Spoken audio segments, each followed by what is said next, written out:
আমাদের ভিতরে একটা সমন্বিত প্রচেষ্টা দরকার। এখানে শুধু আপনারা আসবেন যাবেন বিষয়টা এরকম না, আপনাদের ভূমিকাগুলো একটু তাসজিদ নবায়ন করা দরকার, যে আপনাদের ভূমিকাগুলো যথাযথ হচ্ছে কিনা, আবার আমাদের ভূমিকাগুলো যথাযথ হচ্ছে কিনা, সব মিলে ছাত্র, শিক্ষক, উস্তাদ, এরপরে আপনার অভিভাবক, প্রতিষ্ঠান সব মিলে কোনো জায়গায় কোনো গ্যাপ আছে কিনা, এই বিষয়গুলো একটু আমরা কি করি, এই বিষয়গুলো একটু ঝালাই করার চেষ্টা করি।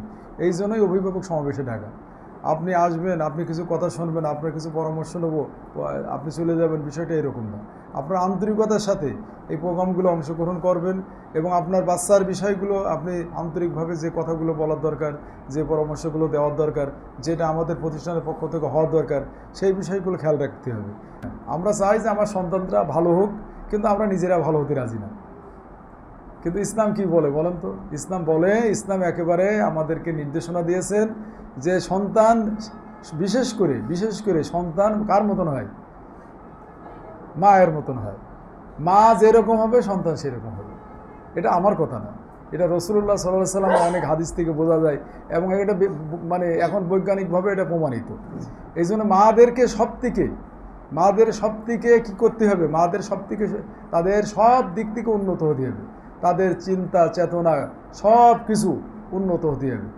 মাদের চিন্তা চেতনা, কথা কাজ যদি উন্নত হয়, তাদের আমল আখলাক যদি উন্নত হয়, সন্তান উন্নত হবে। তো এইগুলোর পাশাপাশি, এই ন্যায়পরায়ণতার পাশাপাশি তাদের ইবাদত, বিশেষ করে মৌলিক ইবাদতের বিষয়গুলো তাদেরকে আন্তরিক হতে হবে। তাদের বিশেষ করে 5 ওয়াক্ত সালাত তাদের টাইম মতন আদায় করতে হবে। বাপরা যারা আছেন তাদের 5 ওয়াক্ত সালাত জামাতের সাথে আদায় করতে হবে। মাসনুন সালাতের পরে মাসনুন জিকির আজকার করতে হবে। বিশেষ করে প্রতিনিয়ত সুন্নতে নববীটাকে এটা আঁকড়িয়ে ধরতে হবে। বাচ্চাদেরকে ছোট ছোট যেসব দোয়া আছে সেগুলো তাদেরকে শিক্ষা দেওয়া, কোনো দোয়া যেন ভুলে না যাওয়া। রাসূলুল্লাহ সাল্লাল্লাহু আলাইহি ওয়াসাল্লাম অনুকরণ করা যায় না এমন কোনো জায়গা আছে নাকি বলেন তো? আল্লাহ আমাদেরকে প্রোটেকশনের কথা বলেছেন, কিন্তু সত্য দিয়েছেন কি? সুন্নতে নববী। তো রাসূলুল্লাহ সাল্লাল্লাহু আলাইহি ওয়াসাল্লামের ভক্তি, এই ভালোবাসা, এটা আমাদের জন্য ইবাদত।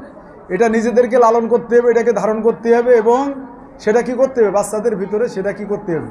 সেটা পৌঁছানোর চেষ্টা করতে হবে। এবং ছোট ছোট যেসব দোয়া আছে, যেসব জিকির আছে, যেসব ওজিফা আছে, এগুলো নিজেদেরকে করার চেষ্টা করতে হবে এবং বাচ্চাদেরকে সেইভাবে তাদেরকে মুখস্থ করানোর চেষ্টা করতে হবে। সময় মতন সেগুলো তাদের স্মরণ করানোর চেষ্টা করতে হবে। এগুলো বাস্তবভাবে তাদেরকে শিখাতে হবে। এগুলো পিতামাতার দায়িত্ব। অনেক বিষয় আছে যে বিষয়গুলো আমাদেরকে জানতে হবে। মানুষের শ্রেষ্ঠত্ব নির্ভর করে জ্ঞানের উপর। এই জন্য আপনার সন্তান বড় হবে, এটা যেমন ঠিক আছে, কিন্তু আপনার সন্তানকে যদি সবচেয়ে বড় দান কি, সবচেয়ে বড় সহযোগিতা কি বলেন তো? পেট ভরে শুধু খাদি দেওয়া কি সহযোগিতা নাকি? শুধু পত্তি দেওয়া কি সহযোগিতা নাকি? তার জ্ঞানের দিক থেকে আগাই দেওয়া হলো সবচেয়ে বড় সহযোগিতা। আপনারা আমাদের প্রতি দায়িত্ব দিয়ে একেবারে স্যালেন্ডার করে বসে থাকবেন এরকম না। আপনার সন্তান কি শিখছে, তার আদব আখলাক, তার আচরণ ঠিক মতন গড়ে উঠছে কিনা, এই বিষয়গুলো বিশেষভাবে খেয়াল রাখা। যে সে কোনো ভুল কিছু শিখছে কিনা, আবার খারাপ কিছু অনুকরণ করছে কিনা, এইগুলো আপনাদের খেয়াল রাখা। আমাদের উপর দিয়েছেন, একেবারে মনে করেছেন ডক্টর আব্দুল্লাহ জাহাঙ্গীর রাহিমাহুল্লাহ প্রতিষ্ঠান, সেখানে দিলে একেবারে অটো মানুষ হয়ে যায়, বিষয়টা এরকম না। আপনারা অবশ্যই তীক্ষ্ণ দৃষ্টি রাখবেন যে বাচ্চা যেগুলো পড়ে, যেগুলো করে, তার ভিতরে কোনো ভুল শুদ্ধ হচ্ছে কিনা। ভুল হলে সেটা তাদেরকে সাথে সাথে কারেকশন করাতে হবে, উস্তাদদেরকে বলতে হবে। আর শুদ্ধর জন্য তাকে শুকরিয়া জানাতে হবে, তাকে ধন্যবাদ দিতে হবে।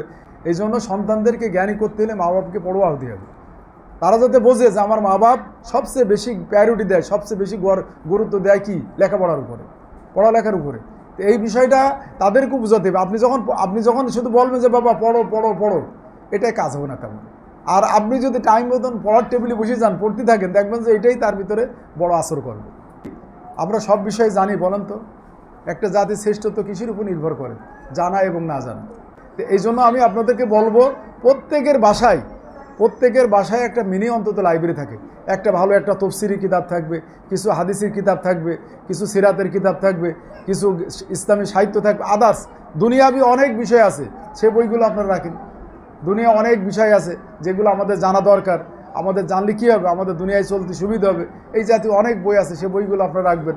তো এই জন্য আমি আপনাদেরকে অনুরোধ করব যে প্রত্যেকের বাড়িতেই আপনারা অবশ্যই একটা মিনি লাইব্রেরি করবেন। এটা আমাদের প্রতিষ্ঠানের পক্ষ থেকে অনুরোধ।